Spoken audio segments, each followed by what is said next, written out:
There we go.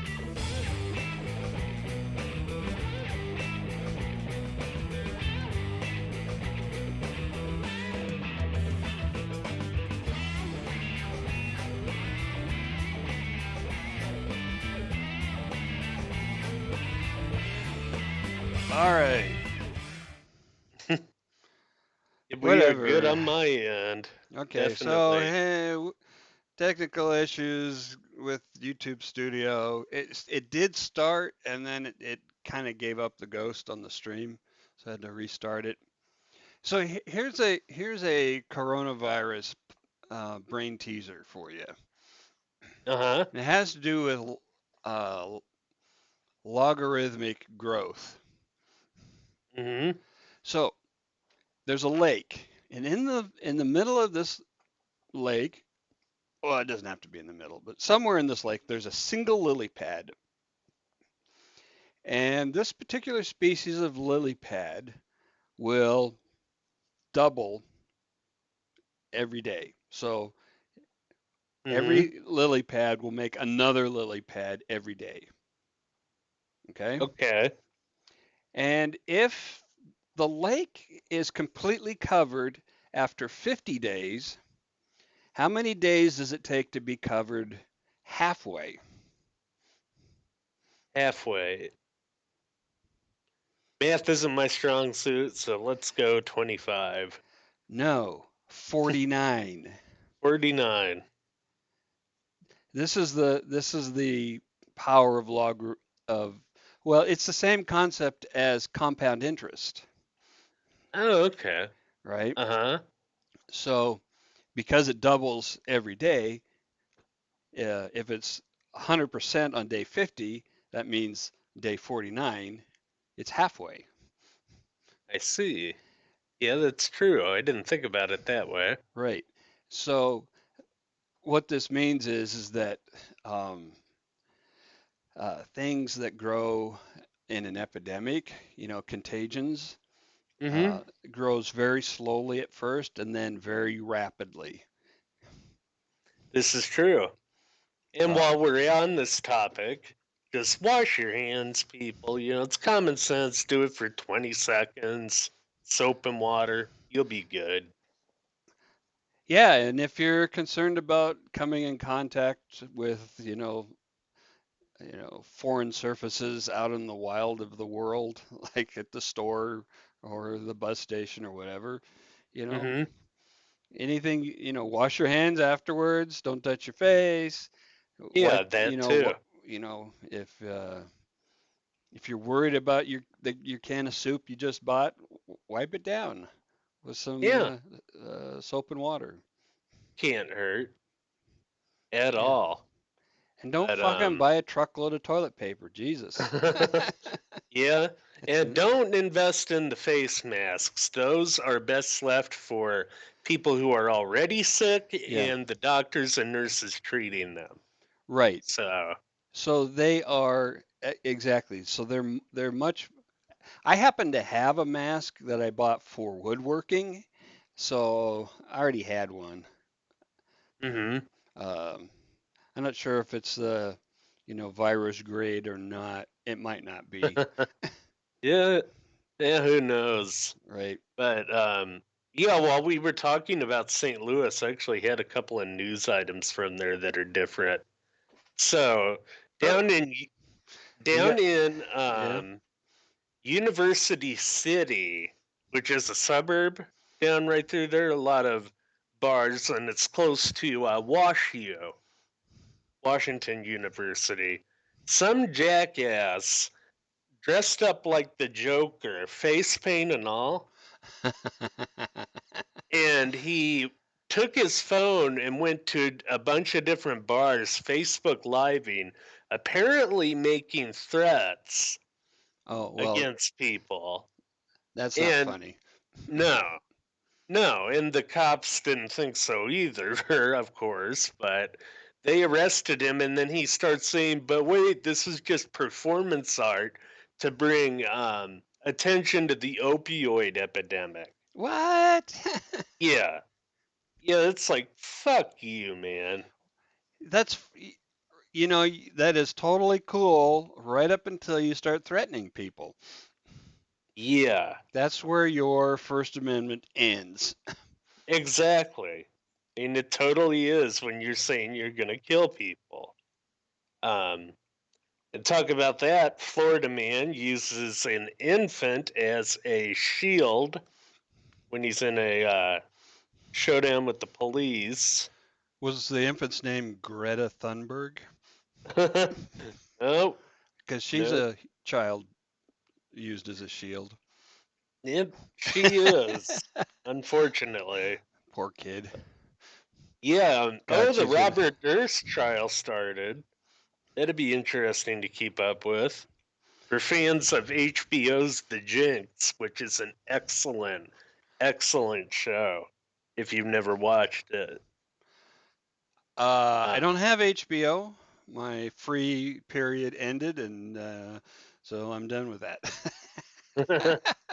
Well, I watched I all mean, of Game of Thrones, and then I didn't care if it ended.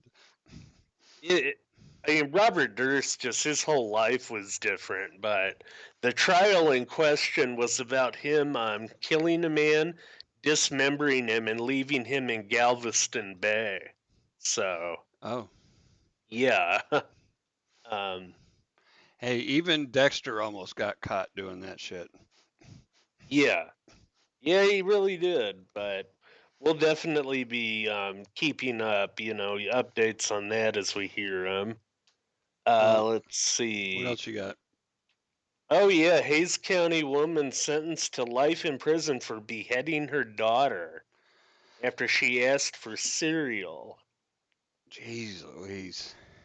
Not sure what the issues were there, but they found marijuana and booze in her system. That to me probably Neither doesn't one of those explain are it. going to explain that away, Yeah, you probably got some sort of mental illness going on there. for Oh sure. yeah, the guy who licked the tubs of Blue Bunny ice cream got 30 days in jail, $1,000 fine, and he has to pay restitution to the company of $1,565. I'm okay with that. B misdemeanor for that? I don't know. I think it should have been a little bit higher, I think personally. the restitution should have been higher. Oh yeah, that too. But I oh mean, yeah, I'm not. I don't think it's ideal, but I'm okay with it. yeah, yeah. I guess it's a weird case though. Oh yeah, voter fraud, legit voter fraud No, down it in doesn't exist. I Florida. was told it doesn't exist. No, this one it says was a woman changing Democrat ballots to Republican ballots down Really? there in Florida. Yeah, and what's really funny about it? It was somebody on our page pointed this out, and I didn't see it until I looked at it. Her picture, she looks just like Hillary Clinton. Not e- Not even kidding. Oh my word. Like the bone structure and everything She's looks really just gone like off her. the deep end now. Yeah. No, you're doing it wrong, Hillary. Yep. Uh, yeah, I think that is about. What about Harvey? There's Harvey news, right? Oh yeah, he's got 23 years in prison. I believe they put him in Rikers, so that's Nice. good. Get him out Nice. of the hospital. Uh, yep. Do you think his walking, his walk needing a walker and all that, do you think that's legit or is that just for show? It's showy bullshit. Yeah. Oh, a correction there on that news item. It's Blue Bell, not Blue Bunny. Bluebell ice cream. My Yeah. apologies to our Texas fans, Donna in particular, who is messaging me on Facebook about that. We fixed it. Uh, Yeah, I think that is really about it for now. Oh, wait a minute. No, it's not. No? Alex Jones, DWI. Oh, Alex Jones. That guy is a nut, and I'm sorry. Wow. I find it impossible to have sympathy for somebody who has repeatedly claimed that Sandy Hook was a hoax. Frankly, fuck you. Yeah, why, of all things, why would you do that? I have no I mean, idea unless you're just he looking had to to have make been a on quick drugs, buck. or he had to have been on drugs, right? One would think. I mean, I've also seen in court filings with him that he admitted to basically playing a part, that the whole Alex Jones thing is a persona that he does to make money, is essentially what the court filing said.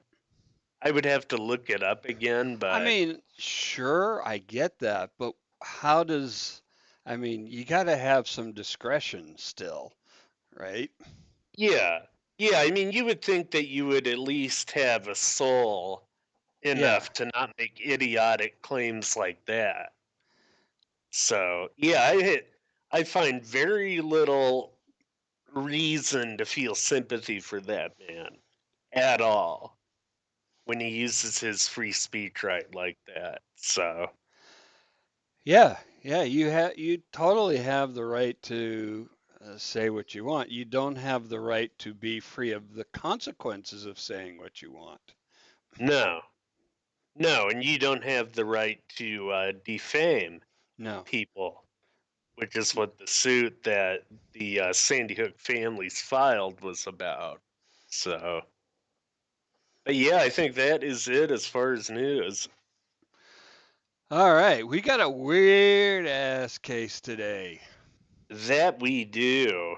Um, well, our first actually out of France, French serial killers, and they were in essence a serial killing couple, not unlike Fred and Rose West, um, as probably Right? most, the Infamous. most, yeah, infamous, the one that comes quickest to mind with all of that. Yeah. But Serial killer couples are exceptionally rare. yeah, yeah, although the psychopathology is definitely different here. It's Fourniret, however you say it. I've never been all that good That's with pronouncing French. I'm not even sure the French are. Uh, No, yeah, I would but go with Fourniret. um, but he had a fixation on virginity, which I mean, a lot of guys, kind of do in the fantasy worlds, but this was totally taken to a pathological level, in my view, which Yeah. we will see. And I was just getting to the page that I had on his history. It's here somewhere. He's born in 1942 in Sedan, which is going to be northern France. And yes, that is where the name for the car comes from, if I'm not mistaken. Born Uh, 1942. It's actually near the Belgian border, too, up there. Um, his father was a metal worker, and his mother was, as far as my source said, a farmer's daughter. So I would assume that means they have a little bit of money. Um, And I'm not sure if the stereotypes there are necessarily true the way that some people argue they can be here in the United States with a farmer's daughter. But um, yeah, he was a quiet child with a high IQ. He liked chess and he liked classical music.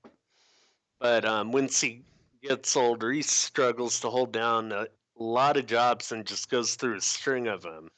mm, And his first arrest was in 1966 for child molestation.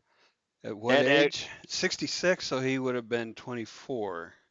yes, and that ended his first marriage as well. But when he got out, he remarried. He fathered 3 children. But this marriage dissolved when history repeated itself and he was found guilty of child rape. And it was during this time that he decides to put an ad while he's in prison, basically looking for a woman, looking for someone to talk to, as he said, lonely prisoner looking for someone to talk to. Sure. And he gets a response from this woman by the name of Olivier. And it builds sort of from there through their letters, which are surprisingly very passionate, very erotic. And it gets to the point where she promises to help him, quote, hunt virgins, and her quote was, look for the young slits. Wow. Yeah. So she As just steps right up right from the beginning. yeah, essentially. That's what she does, Monique Olivier. And she says that she will help him do that as long as he kills her first husband, who was abusive. So this was going through the prison mail system, for crying out loud. Yeah, What kind of snoops are they if they let this stuff go? I I could be expect very more out of the wrong. French, frankly. Yeah, there's a whole huge level of permissiveness going on here that's just, yeah, it's wow. Um, and the interesting thing there, uh, being the con man that he was, Fourniret agreed to do this, but he never followed through on killing her husband. Oh, So, um, but interestingly, this whole virginity fixation that he has, yeah. it starts off, according to him, because of incest with his mother, who took his virginity. Ah, really? Yeah. I'm not sure how much you can believe that, but that is what he himself said to Shrinks once they finally caught him and put him away for good in 2003. So essentially, what a lot of this became was a quest to reclaim his um, virginity and to hurt women in the process. So to get revenge. Doesn't really work that way. None of it. For a smart guy, that's pretty dumb thinking.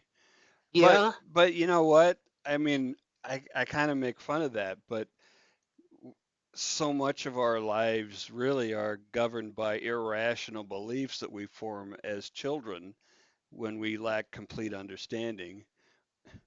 yeah, And those things drive so many aspects of our lives every day. We just don't yeah. go around, typically causing torment to the world because of it. Right, right. And we don't. And that's where I think a lot of this is him kind of clamoring for excuses. Because, like, another one was he said that how the Nazis treated women left an indelible mark on me. It's like,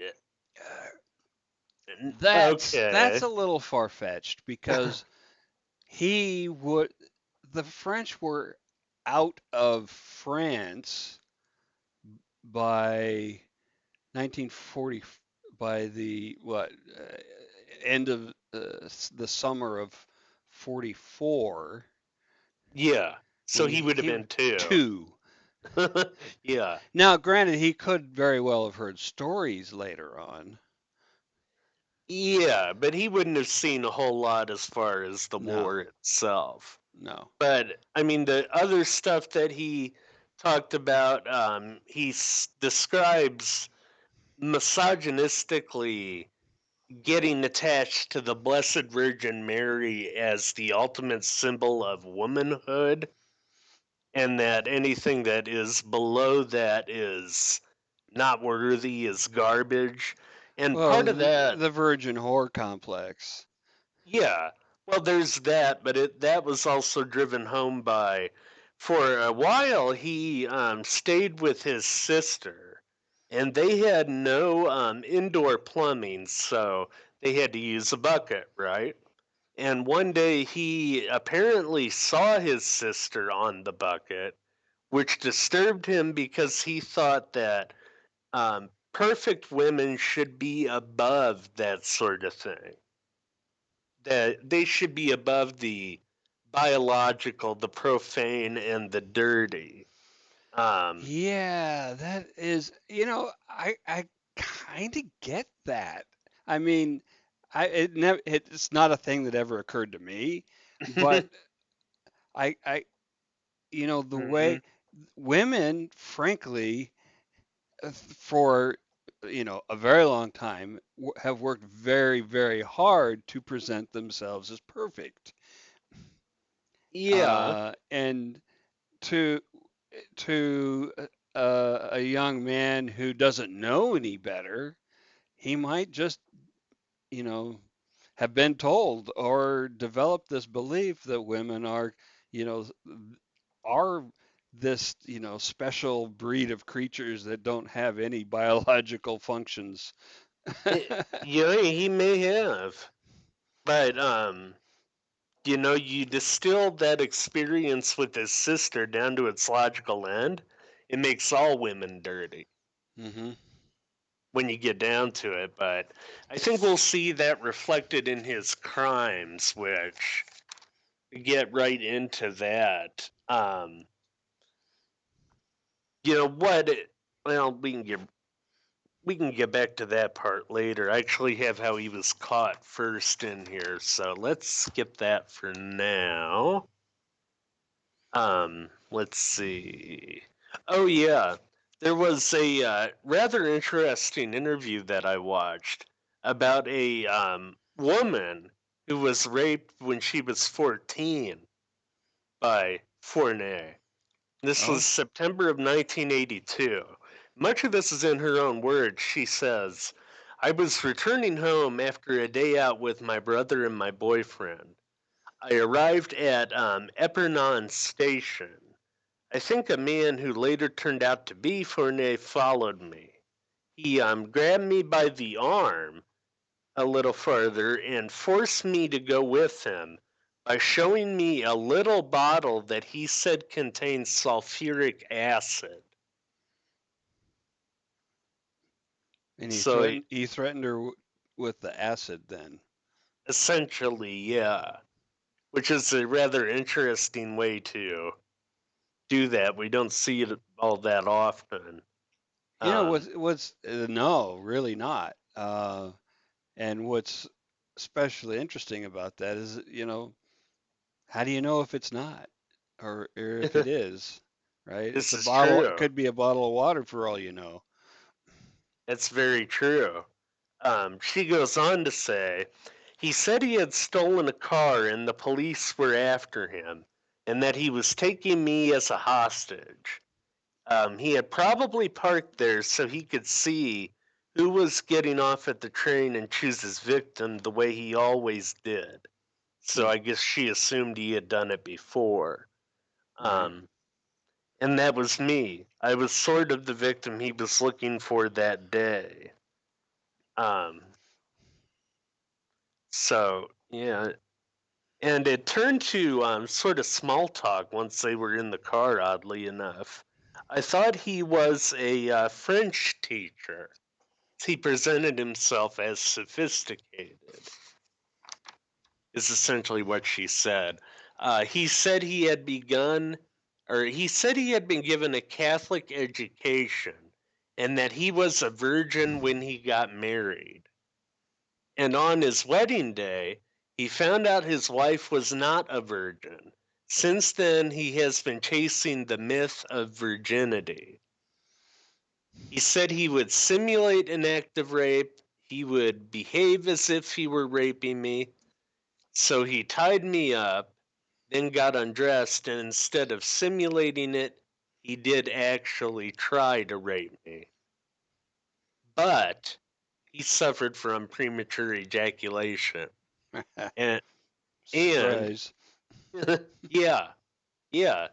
And kind of like Chikatilo, who we Right. talked about last week, he's unable to penetrate. And what was so weird about that, though, the French court found that this woman's story, her name is Diana, Dihana, it found that Diana's story did not amount to rape. Oh, So, really? yeah, so Fourniret got off light with no follow up. Um, and he was essentially, they were manipulated into not reporting. Um, and she, even after all this went down, he had her so screwed up in the head at the time that she even wished him good luck getting out of the car. Wow. Yeah, that shows the level of sociopath that you're looking at here. Um, Yeah, when he yeah, dropped yeah. it off. You could uh the charm, the Yeah, sociopathic charm. It's despite yeah. threatening to throw acid on you, that's what you get. But he ended up being arrested in 1986 for 17 different pedophilic offenses. And he's brought to trial in 1987 near, I can't even read my own damn writing there, Euncy, Euncy, which is near Paris. And Diana was forced to testify during that.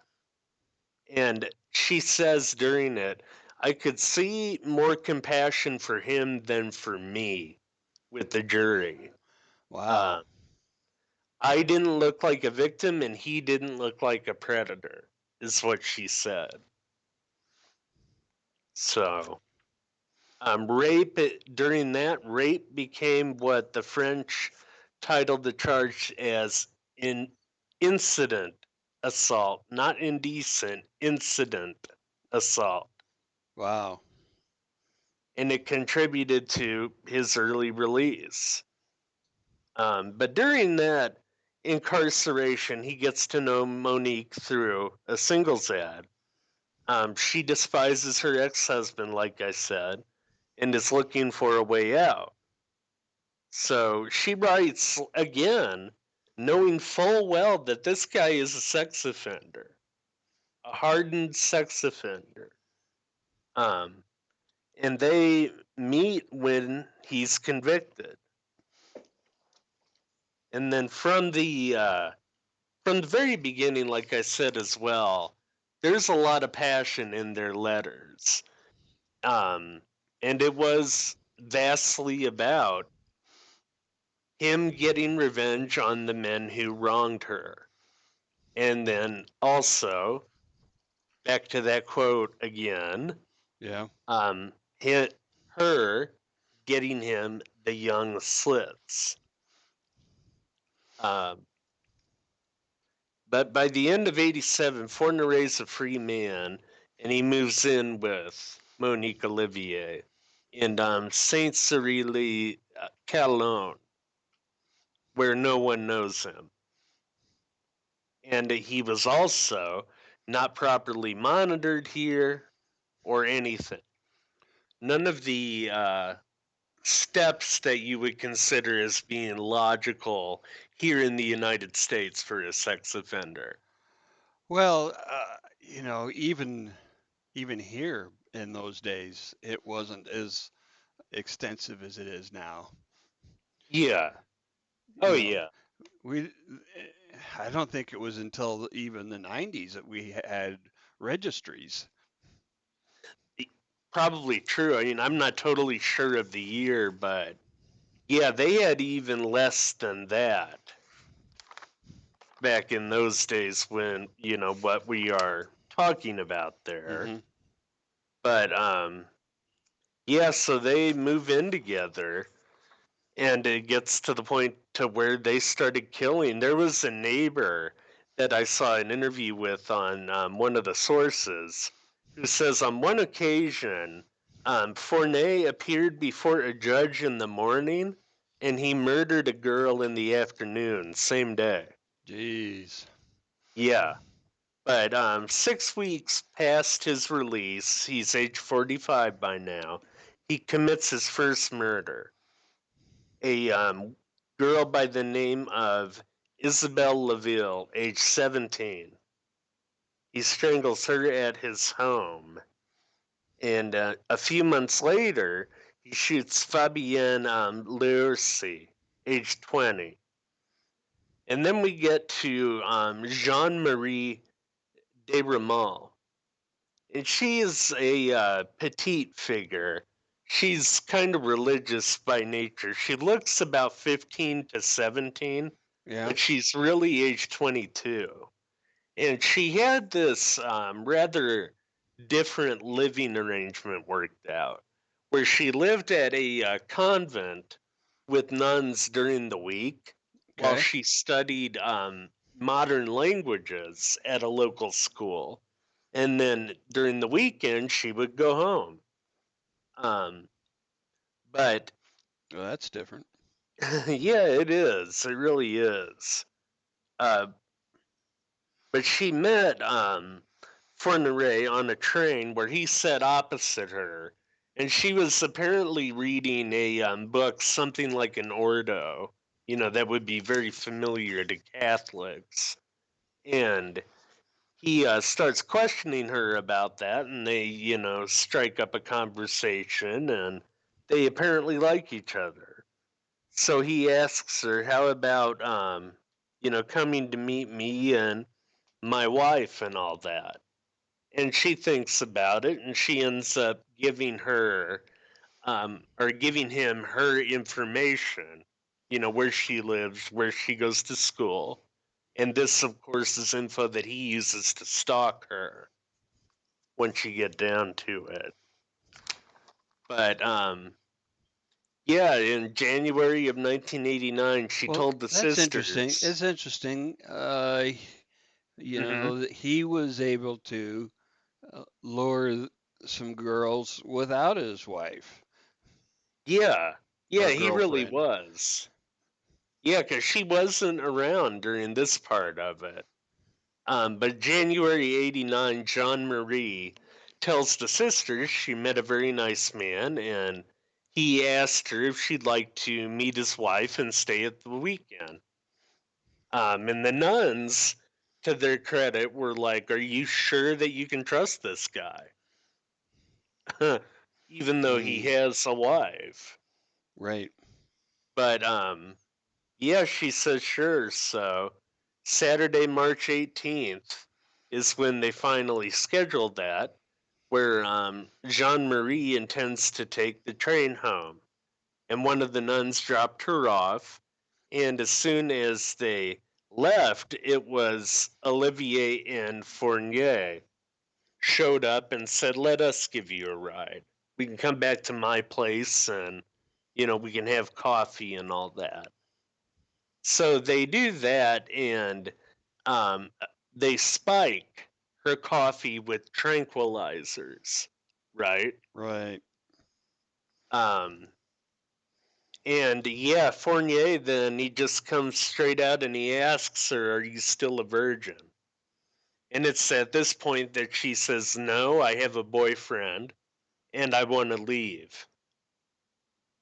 And of course, they don't allow her to leave. Right. Um, Fourniret flies into a rage about this. He starts abusing her right then and there and starts shouting, "If you can do it with somebody else, why can't you do it with me?" And this leads to a fight where apparently Jean Marie really kept up her own. She even knocked out one of the glass windows of the house. Oh.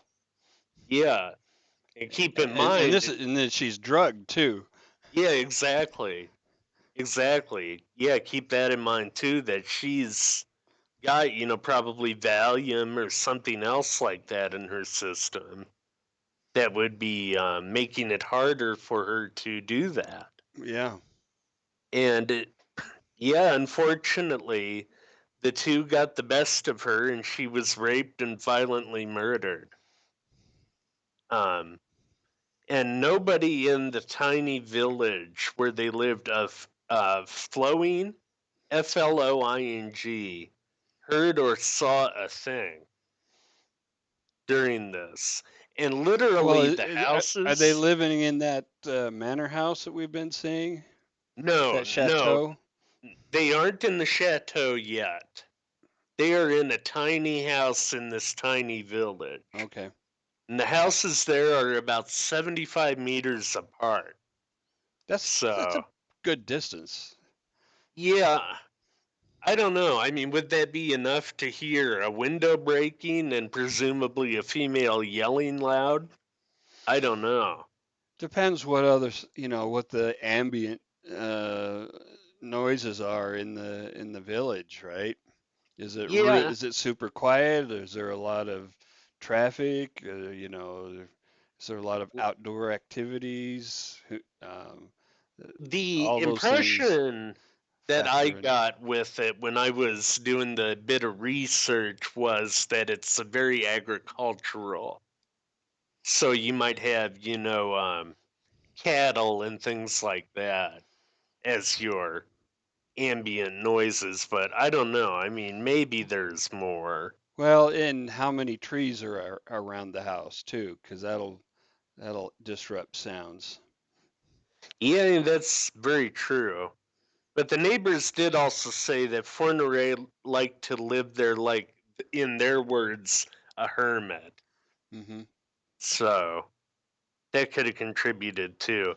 Oh, I'm sorry. It wasn't 75 meters, it was 25 Okay. was the closest house. My apologies there. Um, Well, it's let's enough for a see. first down. Uh, Yeah, this is true. if you can make that pass. Still, yeah, a lot of it. There's a lot of factors. 25 meters.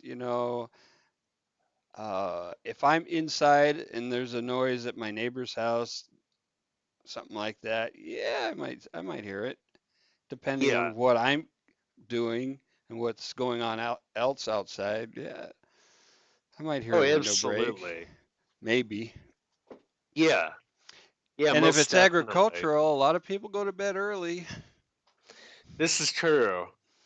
This is definitely true, but yeah, it sort of escalated from there for him too. And I think the sexual dynamic that was going on here, both of them got off to uh, Fournier's domination and torturing of these women before he would kill them.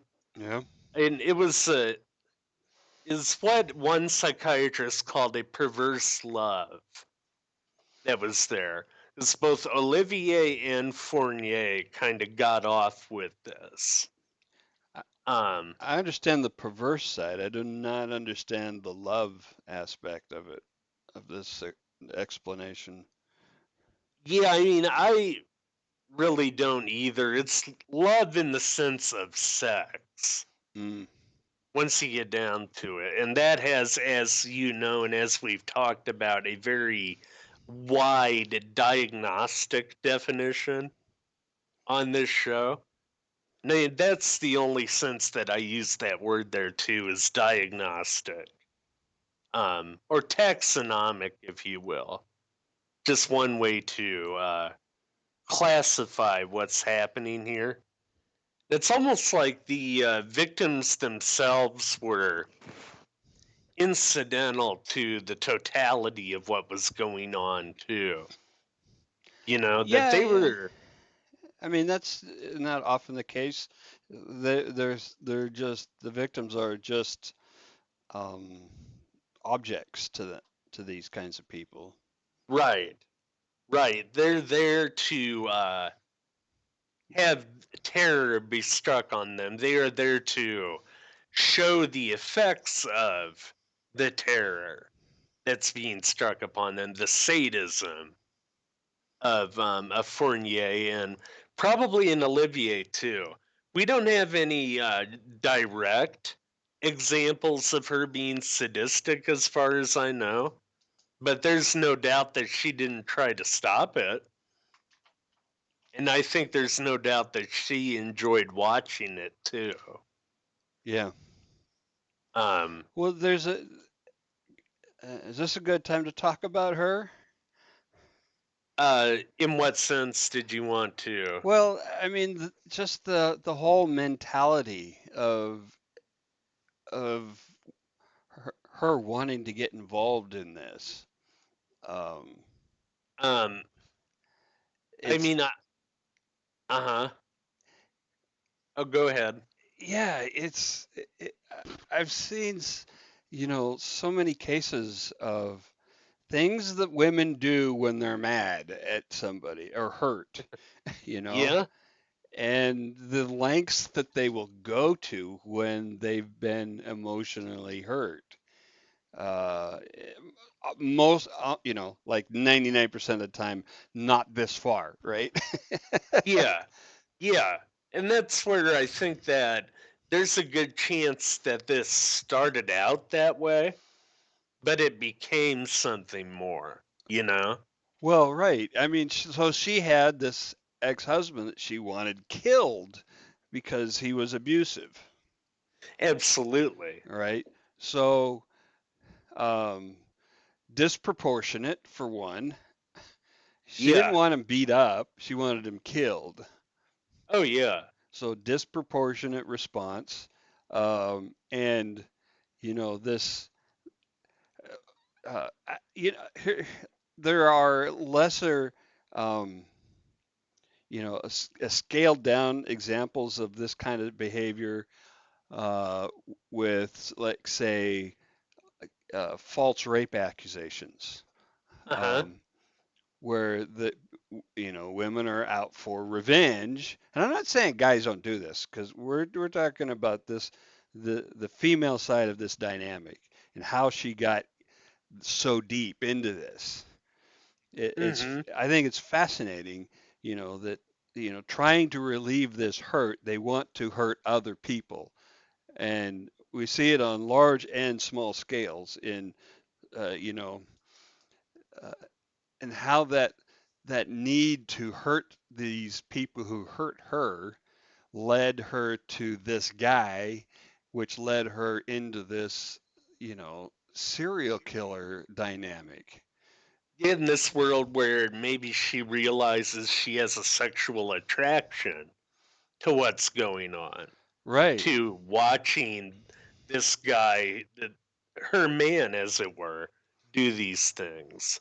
right. But yeah, the next one that they killed was a 20-year-old named Fabienne Leroy on the 3rd of August, 1988.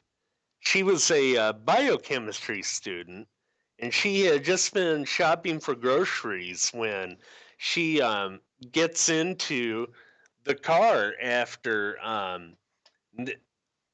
Monique, at this point, is 8 months pregnant, and she gets into the car after Fournier asks, "Can you show us where there's a local doctor?" Hmm. So, I mean, this is a pretty profoundly sick Yeah. way to manipulate people when you're using your own pregnancy to do that. Um, And it works. It would work for almost anybody, I gotta say. yeah. Oh, yeah. It's ironclad once you get down to it. Yeah. I mean, there's almost nobody who would be suspicious of a pregnant woman. Yeah. Yeah. I And mean, as much as we know about how manipulative people can be and all this shit, I wouldn't be suspicious. I can't say that, you know, that I would be any better. oh, yeah. Yeah. And the other interesting uh, observation that a forensic shrink I was reading about who looked into this that he made. Whenever Monique was with, there weren't any survivors. But whenever it was just Fournier, there were. So that's kind of a testimony. What? Yeah, it's kind of a testimony as to how the dynamic ramps up when she's around, you know? Yeah, that's fascinating because, there are cases like they say that in the Fred and Rose West case, that Rose would not have evolved into a killer without Fred. But in here we're saying she actually may have spurred him on to becoming a killer. She was the catalyst. Yes. Yeah, I think that arguably she was. Um, but at any rate, yeah, with Fabienne, when she gets into the car, Fournier tells Monique to hold a gun to her head while he ties her up. And this sort of becomes a signature behavior with the other ones that they abduct. And the other thing that he has her do when they're in the car is check to see if she's a virgin, Hmm. which the only thing that can possibly mean is checking for an intact hymen, at least as far as I know.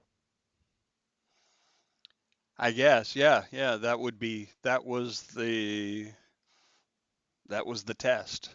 Yeah. Yeah, even though it's total bullshit, as you and I were Yeah. talking about Yeah. off air. But it's what people knew to do, right? Yeah, yeah, And and I think it's still false information going around sure. at, The at the only that. reason the only reason why virginity has been valued uh, so highly is because of um, nobility, you know, Hmm. wanting to guarantee bloodlines. Passing on property to real progeny. Yes, Yeah, and they yeah, don't want they don't want their new daughter-in-law to be bringing in some bastard child into the family who's going to inherit. right, That's the only right. reason. Yeah, that is. That's it. It's absurd to the nth degree Yeah. that people are still obsessed with that. And I think it kind of speaks as to how Fournier views most women as dirty and as property once you get down to it, you Right. know? But yeah, that all becomes as signature behaviors for them. And yeah, he also has a tendency to get very annoyed if his wife cannot give him a solid answer as to whether she's a virgin or not. Um, so go What? figure. Wait. His wife can't? Yeah, if she feels down there and for Oh, whatever I'm not about reason, herself. I was going to oh say. yeah, Okay. yeah, Okay. yeah, if his wife feels down there and can't tell him whether the victim is a virgin or not, he has a tendency to fly into a rage. Um, so Well, go figure with that. maybe find out before they get so committed to, Yeah, yeah, I don't know. yeah. I don't know. It's like you Yeah. said at the beginning. This is a very strange case. It's a very strange So case, and rationality does not play a huge role here. yeah, not at all, really. Yeah. And like we were saying, the victims are basically there to act just as an adjunct to the pleasure of Monique and Fournier. And they both get their jollies from the terror that's being inflicted here. And the gradual exertion of domination, too, I think is also very important. Um, And the height almost of it was getting the victim to ask him, Mister, will you make love to me? Then the manipulation is kind of over in his mind. But, um, symbolically with something like that, the victim is requesting her own sacrifice at his hand once you get down to it. And it also almost always, when wifey is involved too, involves murdering the victim, as we said. Hmm. Um, but yeah, Fabienne's body was found at a secluded spot at an army base. Um, let's see, Olivier claims she tried to take a walk while this was being done, but there's likely no way that she did because Fournier, he took a sawed off shotgun to her face, Oh. to Fabienne's face, and then just dumped the body. It's kind of a weird way to do it once you get down to it. If you're a lust murderer Hmm. like Fournier is, they very rarely use guns. Very, very rarely. Right, because they like the up close and personal aspect. Exactly, of a knife or of strangulation. Yep. Um, but apparently, before they shot her, they tried killing her by a air embolus because they found needle marks Oh, on the both her the arms. the old trope of injecting air into the vein. Yep. Hey, They, pro tip, it doesn't work. Guess nope. Because guess what your blood is designed to carry? Oxygen. Yeah, I don't know where they had the bright idea of trying that, According to but one doctor that I heard, even if you injected a syringe full of air directly into the heart, it probably wouldn't do anything. wow. Yeah, dang. But yeah, just to give a little bit of a window into their relationship, when they would have meals with neighbors, allegedly, Monique was very submissive to Fournier to the point that she wasn't allowed to speak unless he okayed it. Wow. But she was very dominant in the murders with what was getting done. So, um, That's a curious change of pace. it is. It really is. They had a psychological profile of them done. And for Fournier, they were saying megalomaniac, manipulative, sexually perverse, of course. Hmm. And then for Olivier, egocentric, heartless, highly intelligent, and also perverse, of course. Yeah. And I mean, Yeah. once you get down to it, the actual, um, the conclusion there, the two need each other. Yeah, the chemical reference that I made earlier to being the catalyst, and it's like epoxy for a very common uh, chemical combination that people are familiar with. You have these two compounds that are just liquids by themselves, but when you mix them together in the right Hmm. ratios, you get a hard resin Oh yeah, and a lot of heat. absolutely. And one of them is the one that really triggers that to happen. That's the Yep. catalyst. And if they're kept separate, nothing happens. Yeah, but then you put them together. Yeah. And that's where I think with Fournier, what he was wanting was absolute power, but he couldn't get it without her, of course. Um, and she often, like we were saying, would set the murders up by, playing the mother in the whole thing, Well, adding see, that that's extra exactly layer of what I was. security. That's kind of where my head was going with this because he needed her to tell him what to do, to order him around, to do what he wanted. Yeah, yeah. I mean, basically, like his yeah, mother that's what it did. boils down to. But yeah, we're finally getting to the chateau. Interestingly enough, they bought that in 1989 after he when Fournier was in prison, he met somebody by the name of Heligok and his wife Farida.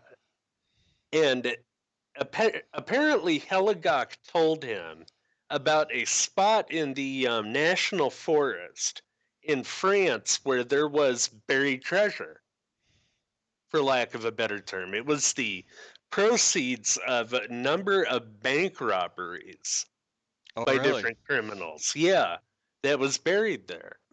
And so when F Surprised gets it wasn't. out, I'm surprised the story wasn't buried Nazi gold, because that would have seemed more yeah, appropriate to the region. yeah, it definitely would. But yeah, he told Fournier where it was, where it might be buried anyway, as a gold stash outside Paris. Hmm. So he went and Fournier went and he talked to Farida, his wife, about the whole thing, figuring she might know. So Fournier and Olivier sort of wormed their way into her life, using her as a patsy to try to get at this gold, and it works. They Hmm. get out there, they start digging, and they actually freaking find it. What? Yeah, No, that's not yep. supposed to happen. they these two totally devilish people find buried treasure in France. Oh, for crying out loud. So they they keep it around because the one big problem there, they're having issues fencing it, fencing the gold that was in there. And they keep it around for about 2 years, and then they finally find somebody in Brussels who will buy it. So they do that, but at the same time, Heligok is sort of bugging them because he's out and he can't find his wife Farida, right? Yeah. So he keeps bugging them about that, and they're like, "Well, we don't know, we don't know," and they end up killing and burying both of them, Heligok and Farida, and then they keep the roughly 1.2 million francs that the gold was worth, and that's what they used to buy the chateau. Ah, fascinating. Yep. And they ended up bringing quite a few more girls to that chateau, unfortunately. And it's really the sort of perfect cover. Um, let's see. We Wh- talked a bit about Jean Marie. She was one that they had brought to the chateau. And after they killed her, they buried her on the grounds, and that's a pattern that they would repeat throughout the rest of this. Um, and oh yeah, I had forgotten about that part. When they raped her in front of their child and Oh, strangled her, put the body on ice, and then buried it. wow. And the next, Gotta start them young, I guess. Jesus. yeah, it's disgusting. But they used their own child, who was now 3 months, to grab their next one, who was a 12-year-old by the name of Elizabeth. She was raped but not immediately killed. And her remains they didn't find for 15 years after all this. Jeez. Um, and throughout this, they had been crossing all over France and into Belgium too. And one thing that made it a lot harder for the authorities to catch them Yeah. is that you had two competing serial killers at the same time. In the same Uh, region? One guy in Belgium, and that was Marc Dutroux, who I think we have a picture of, the Coming younger right guy up. with the younger fellow with the mustache. And then we have in France, Emily Louis. Amelie Louis. There's Dutroux, yeah. Kind of looks like a young Dennis Rader. Yeah, it kind of does. Um, but yeah, and then Amelie Louis, who was the older one. So not two, but three in the same region at the same time? Yep. Holy crap. That'd have to be, unless they had significantly different MOs,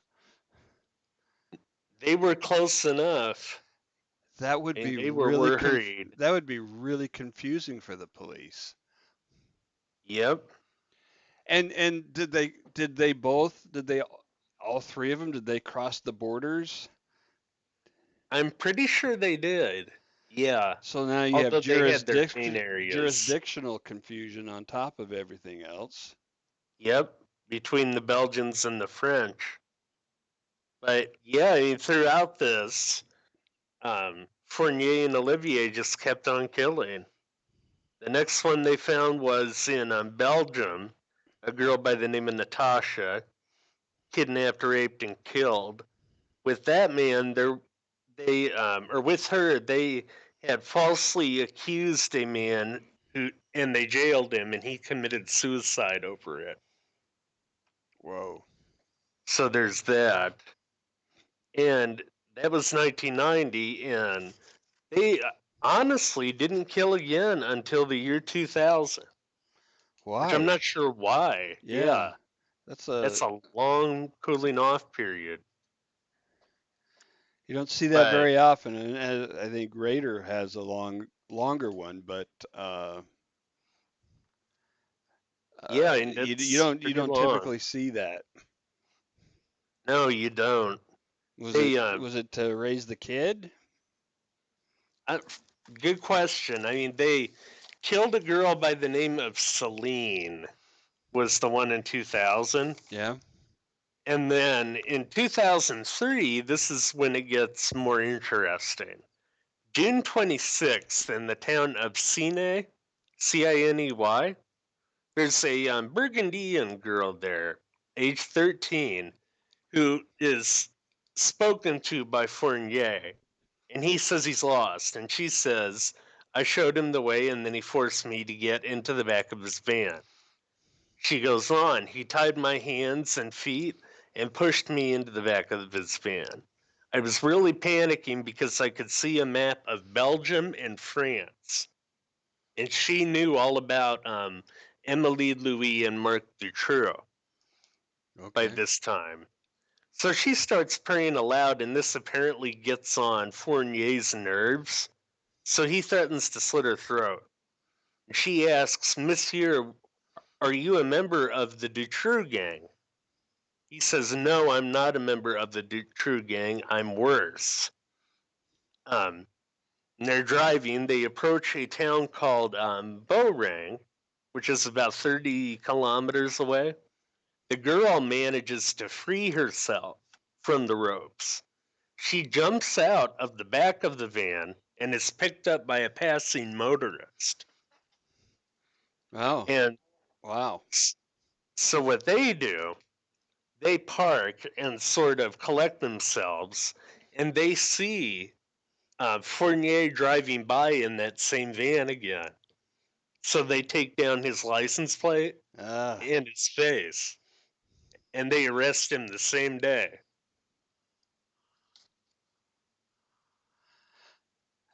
observant citizens. Yeah, tough little girl too No to go shit. through that. No shit. Um, Resourceful and courageous. yep. And then at the trial, he ended up getting 2 life terms, and Monique Olivier, because she did quite a lot of testifying against him, got 28 years to life. So she could be paroled after the 28, in theory. And when would that? When? I want to say 2031. Okay. If 2031, 2032, something like that. I mean, if that was in this country, I'd say this is one of the cases where there it doesn't matter if they're eligible for parole. Nobody is going to vote to put her on parole. Yeah, But yeah, being France, who knows? yeah. And it's an odd one, that's for sure. Let's hope they don't get out. Just vicious. So they're both in prison. They're both still alive. I think so. Let me check that again. Michel. Wait a minute. Fourniret. Um, he is alive and 77. Monique Olivier.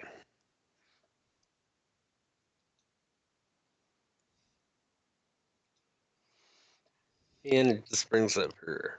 Oh, wait, no, not a swimmer.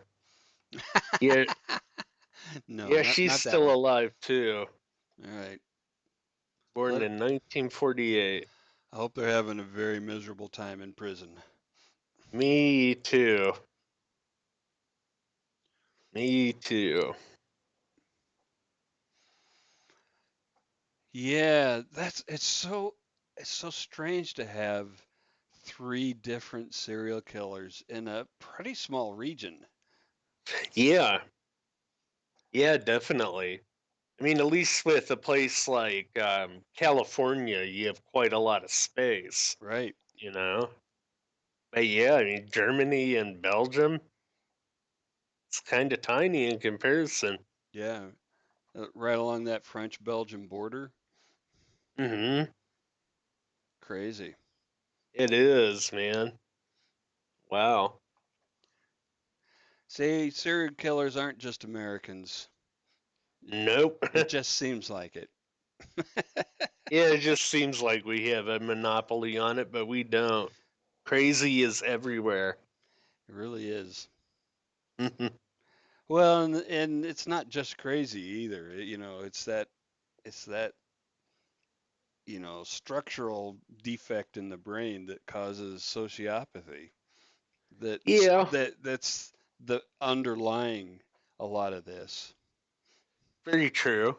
I mean, you could call it moral insanity, but yeah, I mean, definitely. Well, you could call it that, but it's not really a learned thing, right? Yeah. I mean, the behaviors are learned, but the lack of empathy is, uh, you know, that's a structural problem. Hmm. It's ingrained. Yeah. Okay, well, I think that about covers it for today. I believe it does. All right. Well, we're not going to do a weird ass Stephen King type of ending where we just stop. We'll actually say that's the end. Yeah, no Sopranos stopping in mid sentence either. Right. Uh, All right. Thanks again, Wes, for your extensive research and contribution. It's been a good show. my pleasure. Thank you. Good night, everybody. Good night.